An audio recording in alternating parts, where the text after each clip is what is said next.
กับแม่บ่บ่ดินเขามาอยู่น้ำที่ดินเพิ่นโดยคือมาอยู่นี่ได้จักปีแล้วจ้ะอยู่แต่ดนน่ะบ่โดยหาอยู่2-3 มื้ออันนี้หากมาอยู่ 2-3 มื้อนี่แม่นบ่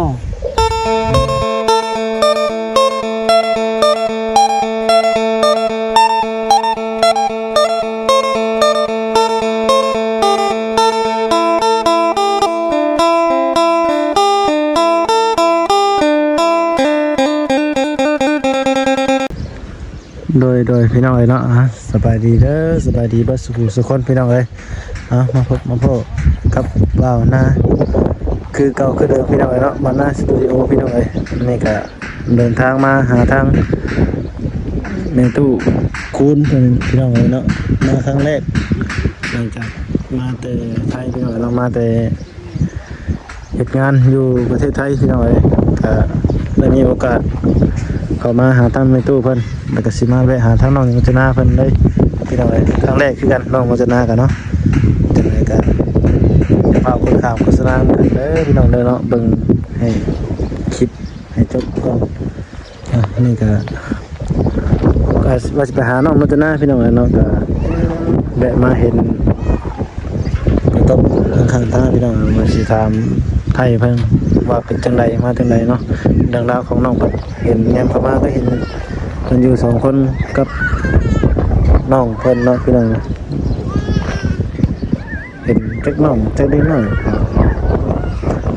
ว่าสิเป็นน้องนั่นแหละ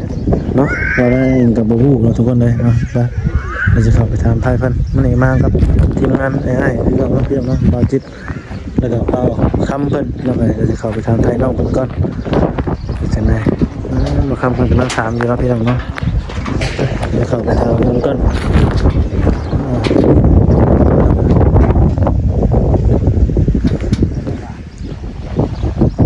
เพื่อนเพิ่นพี่น้องเอ้ย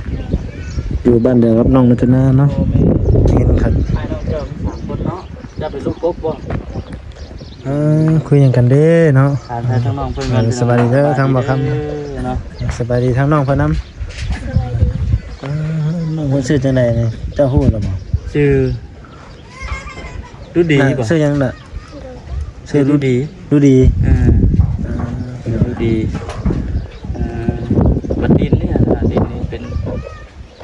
ดินพ่อกับแม่บ่บ่ดินเขามาอยู่น้ำที่ดินเพิ่นโดยคือมาอยู่นี่ได้จักปีแล้วจ้ะอยู่แต่ดนน่ะบ่โดยหาอยู่2-3 มื้ออันนี้หากมาอยู่ 2-3 มื้อนี่แม่นบ่พี่น้องเอ้ยเนาะน้องเพิ่นอยู่กับไผก็บ่น้องนู่นดิเดี๋ยวน้องดูดีอยู่กับพ่อกับแม่ว่าซั่นกับน้องแม่อยู่กันอยู่จักคนน้องอยู่จักคนเจ้า5 คนพี่น้องเอ้ยเพิ่นเป็นเพื่อนบ้านหลังน้อยๆหลังเล็กทุกคนอยู่5 คนเนาะบัดดินเป็นดินของชาวบ้านเพิ่น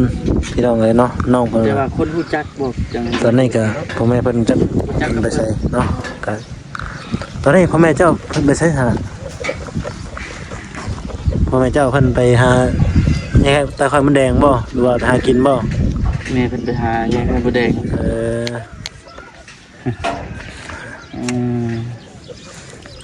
คนรู้จักเลยมาอยู่น้ำขอใส่อยู่น้ำเพิ่นก่อนสมมุติว่าเพิ่นไล่หนีได้ใช่เนาะสิไปอยู่ใช้บ่นี่แค่นั้นเพิ่นไล่หนีนี่แม่นบ่จักบ่อนอยู่เลยคือดินที่ว่าเพิ่นปุ๊กกระต๊อบอยู่ในตอนนี้นะแม่นอาศัยปุ๊กอยู่น้ำดินเพิ่นพี่น้องเนาะพี่น้องบ่ได้ว่าคนรู้จักซื่อๆพี่น้องห่างๆเป็นที่ดินพี่น้องเนาะเฮ้ยเมื่อกี้นี่ก็เห็นน้องเราไปใส่แหละน้องเป็นผู้มันน้องไปส่งแม่ใช่จักเงี้ยไข่บุแดงไปจักกันอุ้มลูกในกับบ้านนั่นบ้านไหนเอากินข้าวแล้วบ่มันกินข้าวกับหยังกินข้าวกับปลามาจะใส่เพื่อนเอาให้เอาแต่ละมือได้แต่ละมือน้องลายเห็นยังก็น้องนั่งอยู่ข้างในเฮ้ยแต่ละมือนี่แม่เอาน้องให้พ่อกับแม่เดี๋ยวจะมานั่งพี่ น้องยังซื่อเพิ่นน่ะน้องนุ่นดีแล้วซื่อหยังเอานำเป็นหน้าเอาพี่นะแต่ละมื้อนี่แม่นเอาน้องน้อยให้อันพ่อกับแม่เพิ่นไปหาอยู่หากินนะเพิ่นอย่างหลักๆพ่อกับแม่เจ้าไปเฮ็ดเวียกหยังก็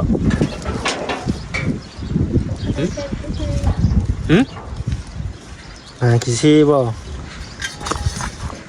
น้องเปิดอายพี่น้องแต่ละมื้อนี่แม่นไปหาเฮ็ดเวียกคือสิแม่นไปหาแน่อยู่แน่กินนี่แหละเบิ่งนี่เนาะเป็นอะไรล่ะนอนกลางค่ำกลางคืนบ่ได้หนาวบ่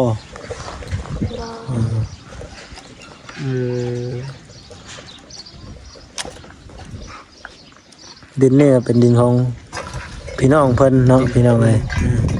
น้องเพิ่นมาปลูกอยู่กับมาอาศัยอยู่น้ำเพิ่นตาบ่คำเบิ่งเนาะตาบ่คำสังเกตเบิ่งนี่สิอยู่ในประมาณโอ้โดนเถิดเลยล่ะเบิ่งประมาณ12 ทิศแล้วจะมาอยู่นี่เดือน2 มื้อ3 มื้อคือทั้งน้องเพิ่นว่าบ่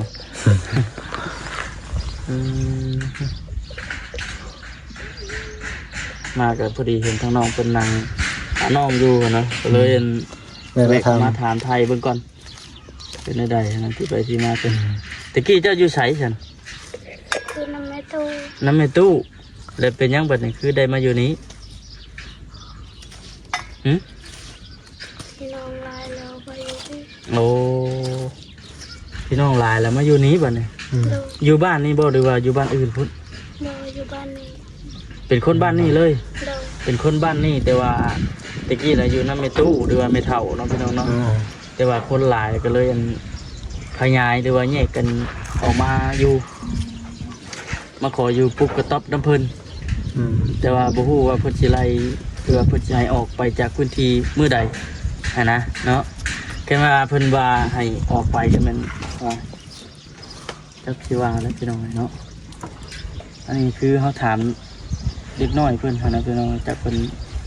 ว่าไปเลยเฮาก็บ่ฮู้เพิ่นว่าถามพ่อกับแม่เพิ่นก็สิว่าไปได้ตอนนี้พ่อแม่เขายังไม่ได้อยู่เนาะก็ได้อยู่กับน้อง2 คนเจ้าเขาโรงเรียนอยู่บ่น่ะเข้าเรียนห้องใดห้องป .4 อ่านได้เขียนออกบ่โรงเรียนอยู่ไสล่ะโรงเรียนง่ายไกลมากคือบ่เห็นอยู่ในบ้านนี่บ่โรงเรียนดูดีปัจจุบันนี้ได้ยังเรียนอยู่บ่มื้อนี้น่ะพักบ่นี่มื้อนี้มื้อวันอาทิตย์เนาะมื้อนี้เป็นวันอาทิตย์พี่น้องเนาะน้องเพิ่นได้พักเข้านำกันบ่2บ่ล่ะบ่เพิ่นว่าเข้าว่าพุ่นน่ะน้องยังก็นะน้องเพิ่นชื่อจังได๋ฮะนางมินน้องมินมานั่งพี่มานั่งใกล้ๆเอื้อยเจ้าพี่เฮ็ดยังพักกันเฮ็ดยังกันนี่ไปโรงเรียนคือกันบ่เจ้าก็ได้บ่ได้ไปแสดงว่าเอาน้องนี่คืออาศัยเอาแต่มื้อวันเสาร์กับวันอาทิตย์นี้มื้อที่ว่าอยู่โรงเรียนนะเนาะเมื่อใดแม่นบ่ได้ไปโรงเรียนแม่นเอาน้องให้พ่อกับแม่ไปเฮ็ดเวียกหรือว่าผู้นี้บ่เอาผู้นี้เอาแล้วเจ้าไปโรงเรียนอย่าเปลี่ยนกันเอาเนาะสมมุติว่าพ่อกับแม่บ่อยู่เด้อบัดนี้ไผ1ข้าว1น้ำบัดนี้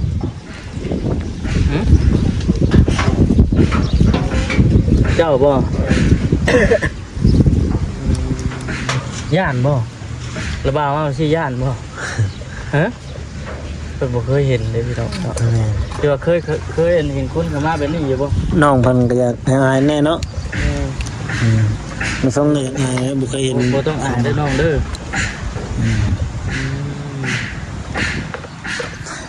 อันระบาดบ่กล้ามาหานี่แหละพี่น้องนะบ้างพาขึ้นอันทางอันพ่อแม่พี่น้องชี้เพิ่นเบิ่งด้วยเพื่อนนะปะไปช่องเบิ่งนะปะเป็นเนื้อใดนะพี่น้องเพื่อนซานเพิ่นป้าน้องละเอาหน่อยไหมโอ้ขออนุญาตนี่พี่น้องนะอยู่กันหาคนทุกคนเลยนี่ก็มาได้ถามไทยทั้งเราของน้องพี่น้องเนาะอันอยู่กันหาคนเด้อพี่น้องเด้อเนาะ ดูมีพ่อกับมีแม่พี่น้องเลยแล้วก็มีสองพี่น้องแล้วสิมีน้องน้อยอีกคนหนึงพี่น้องเลยเนาะเมื่อกี้นี่เห็น มีอันเดียวนี่บ่อน เพิ่นไป มีสองอัน ส่งแม่เพิ่นเลยใส่เสียกกินนมแต่ทั้งน้องน้อยเพิ่น ไหนบ่เสียงนะ ฮะ เป็นครัวขึ้นครัวก็ติดกันกับมันบ่นอนเลย คือครัวบ่นอน อืม นี่พี่น้องเอ้ยไฟผ้าเพิ่นก็ใช้โซลาร์เซลล์เนาะ ดีมานั่งอยู่นี่ก็ได้นี่มานั่งอ่ามันจะบ่ลมเลยพี่น้องเอ้ยเนาะนั่งทานทายจังนั้น แม่นอยู่ข้างนอกมันดมเนาะบ่คำเนาะ แม่นเนาะ ให้น่าจะขึ้นคำขึ้นเจ้านอนใส่หาเจ้าอยู่เพิ่นบ่วันนี้ไผนอนนี่วันแม่ นี่นี่พี่น้องเนาะไฟผ้าก็บ่ได้มีนะทุกคน บอกความเชื่อว่า เวลาช่วงฝนตกเป็นอย่างนี้โอ้ยหัวเลยบ่ใช่นาย ช่วงนี้มันแดดเลยเนาะดีแต่มันเป็นหน้าแล้งทุกคนเลยหน้านี่เป็นหน้าแดงแน่แต่ถ้ามีลมเนี่ยก็ หนาวเลยนี่ หนาวคือกันเลยทุกคนเลยเนาะผ้าห่มที่นอนมันกับบ่หลายปานใดทุกคนเลยตามที่เห็นเนาะก็สิประมาณนี้แหละ น่าสงสารเลยทุกคนเลยทั้งน้องเพิ่น ก็ตอบอันนี้เลยอาศัยอยู่ร่วมกันหาคนหาชีวิตนะอาศัยอยู่ร่วมกันหาหมูแดงด้วยนี่หมูแดงงั้นมัน มันได้มา หรื ใช่ อว่าไข่หมูแดงยันเนี่ยยันว่าฝนท่านตกห้ำเสือหืม น้องเพิ่นอยากให้อายเลยเนาะบอกครั้งเนาะ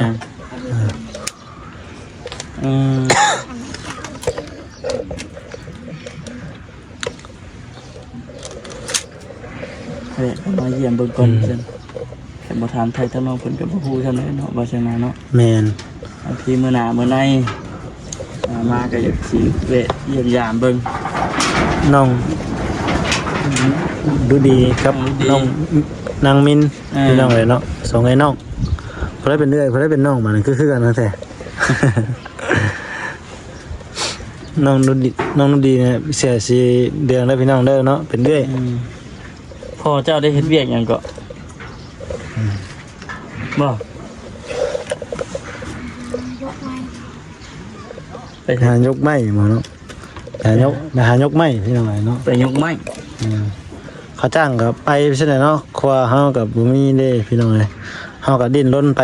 เพื่อลูกน้อย3 คนเราก็ได้เนาะพี่ซีดิ้นรนไปแล้วเราก็ได้ สามีมีแต่ว่าสิพาเลาะเบิ่ง แล้วมันดูว่าซั่นนะ โทษเวลาทำคำมันโอ้เป็นโทษแล้วบัดนี้ เป็นโทษน้องรุ่นนี้แล้ววันนี้พี่น้องแล้วเหยียบมาหน่อยน้องเพิ่นได้นี่พี่น้องเลยเนาะ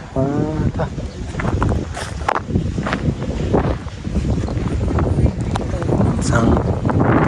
พาแห้งเพิ่นกับพี่น้องเลยเนาะแล้วก็สิถ้าลมแห้งๆนี่บ่อยู่แล้วพี่น้องเลยเนาะนอนก็บ่ค่อยอยากรับได้พี่น้องเลยว่าค่ำคืนก็เลยนอนก็อยากเห็นสัญญาณเลยเนาะพี่น้องเนาะดิเท่าเทื่อย่านมีคนพี่น้องเลยเนาะหรือว่าโจรเขาขโมยที่ไหนพี่น้องเลยแต่คือสิบ่ค่อยมีเพราะปานใดหรอกเนาะทุกคนเนาะเพราะว่าชาวบ้านชาวเมืองมันก็นอนใกล้ๆกันได้พี่น้องเลยมันก็สิหนาวๆแน่มื้อนี้เห็นน้องเพิ่นว่าอยากขาดเขินพี่น้องเนาะเพราะว่าตอนแรกก็อยู่กับแม่ตู้พี่น้องเพราะว่าแม่ตู้พอครอบครัวกับลูกหลานหลายแล้วพี่น้องเนาะก็เลยย้ายๆมาเห็นน้องเพิ่นว่าออกมาปุกกระตุบอยู่ในที่ดินของพี่น้องเนาะมาอยู่อาศัยเพิ่นอยู่ว่าซั่นบ่แม่นที่ดินของตัวเองอีกเดี๋ยวแล้วจังได๋เนาะบัดนี้เนาะมาพ่อแม่ก็ยังบ่มาแล้วพี่น้องเนาะเอาน่ะเห็นแม่แล้วเอาไข่มดแดงน่ะสิไปขายอยู่พี่น้อง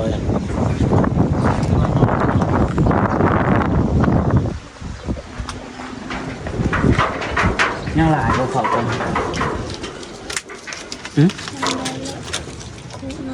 โอ้ยังอยู่ประมาณคู่หนึง โดย เดี๋ยวนี้เขาเพิ่นนั่นแหละเป็นเขา ข้าวสารเพิ่นนะยังคู่หนึงว่าซั่น ม เลยว่าหาเงินมาซื้อเอาเทื่อโลเทื่อสองเจ้าบ่เนาะเออ ให้ใส่ไปนี่ไข่มดแดงเนาะพี่น้องเนาะแต่ใส่ไปยกไม้ยกโต๊ะเพื่อเขาเลยรับจ้างมาซื้อเขาวเห็นทางน้องคนเว้าพี่น้องเลยเนาะ แม่น ตอนนี้พ่อแม่เพิ่นก็ยังบ่ได้มายังไปหาอยู่หากินอยู่ ดีแต่กับน้องเพิ่นบางคนน้องมินเพิ่นก็คือเฮ็ดหยังเนาะพี่น้องเอ้ย ฮักบ่ฮะพี่น้องเอ้ยจิ๊บบ่จิ๊บฮัก อะไรแหละเนาะแล้วก็บุกบืน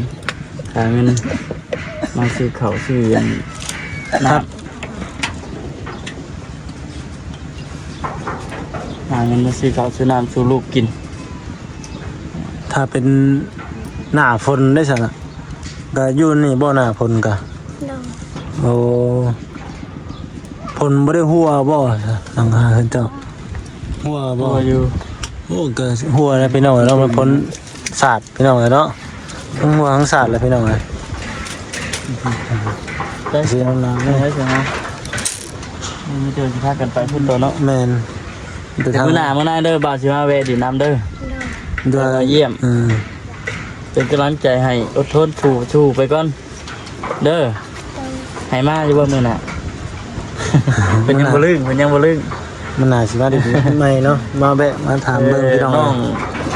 ชื่อจังใดก็เอาเว้าดังๆให้บ้าวได้ฟังก่อน ดูดี ชื่อนางดูดี โดย ผู้นั้นเด้ นางมี นางนินนางนินหนูมี โอเคเอาสบายดีก่อนโอเคเมื่อหน้าสิมาหาใหม่พี่น้องพอดีว่าอันสิไปบ้านน้องรจนาเพิ่นก่อนไปหาน้องรจนาเพิ่นแล้วก็จังสิ เนาะพี่น้องเนาะจังไดก็ให้ภาพมันง่ายเด้อพี่น้องเด้อเนาะว่าเป็นจังไดให้พี่น้อง FC พิจารณาเบิ่งพี่น้องเนาะแต่ว่าอีต้นทั้งน้องเพิ่นอยู่เนาะเข้าก็เดือประมาณเดือประมาณคุพี่น้องเนาะทางบ้านนาเองก็อยากซอยอยู่พี่น้องเนาะก็บ่มีคือกันพี่น้องเนาะมีนิดๆน้อยๆพอได้ใช้พี่น้องก็บ่มีนี่มาเป็นทีมงานให้เพิ่นพี่น้องเนาะมาแสนเพิ่นไปก่อนแหละนี่ก็หาบัจิตเพิ่นแล้วก็บ่คำโดยสบายดีเด้อสบายดี สบายดีคนแรกเดียวเมื่อไหร่เพิ่นได้มาหาน้องเพิ่นเนาะ แม่นไปใช้ต่อนั่นนี่ เพิ่นได้ไปหาน้องเพิ่นกันนะ คนเราจะได้อยู่บ้านนี่บ่ เด็ก อ๋อบ้านยังก่อนนี่ เพิ่นคำตำหนอก คำต้องลงพี่น้องเอ้ยป้าหามาครั้งแรกทางบ้านนาเองครับพี่น้องเอ้ยครั้งแรกเนาะเดี๋ยวสิได้กล่าวคำลาไปก่อนเด้อพี่น้องเด้อเนาะให้พ่อแม่พี่น้อง FC เจารณาเบิ่งเนาะพี่น้องว่าเป็นจังไดก็มันหนามันในถ้าอยากให้เฮาเข้ามาก็เม่นเข้ามาเด้อพี่น้องเด้อเนาะอย่าทางน้องเพิ่นก็ไตตนอยู่หลังจากนั้นก็ขอกล่าวคำว่าสบายดีเด้อพี่น้องเด้อโดย